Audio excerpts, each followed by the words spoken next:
Hello friends, রিকিস প্যাশনে আবারও একটি mini blog নিয়ে আপনাদের সামনে এসে হাজির হয়ে গেলাম। আর আজকে হলো কালকে অম্বুবাচী স্টার্ট হয়ে গেছে দুপুর থেকে। তো আজকে আমি ওই জন্য একটু ঠাকুরকে আম দিয়ে পুজো করে নিচ্ছি। আর আজকে যেহেতু সোমবার, সেহেতু এমনি পুজো করব, তো একটু প্রসাদে আম দেব। তো আজকে পুজো স্টার্ট করে দিয়েছি। তো স্নান টান করে এসে আর পুজো ধূপ আর প্রদীপ জ্বালিয়ে নিলাম।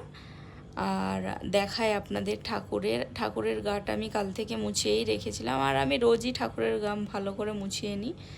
এই যে তবু আরেকবার মুছিয়ে নিচ্ছি ভালোভাবে, এই যে পরিষ্কার করে নিচ্ছি।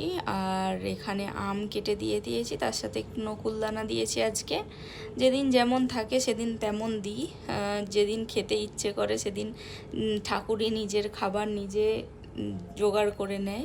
কোনো দিন বাদাম পাটালি দিই, কোনো দিন কিছু ফল দিই, কোনো দিন জাম দিই, কোনো দিন মিষ্টি দিই, এই সমস্ত কিছু দিই।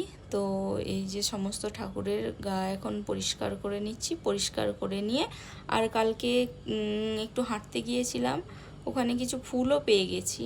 এমন ভালো ব্যাপার যে সোমবার শিবের বার, তো ফুলও পেয়ে গেছি। আর ফুলের মধ্যে পেয়েছি ধূত্র ফুল আর পেয়েছি অপরাজিতা ফুল। তো ভালো করে শম্ভুকে, শিবের বার যেহেতু আজকে, স্নান করিয়ে নিয়েছি এবং পুজো করে নিচ্ছি।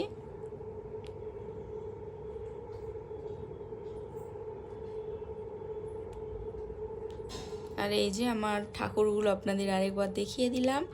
আর আপনাদের কেমন লাগলো অবশ্যই কমেন্ট করে কিন্তু জানাবেন। আর এখানেই ব্লগটাকে এন্ড করছি। দেখা হবে নেক্সট ব্লগে। টাটা।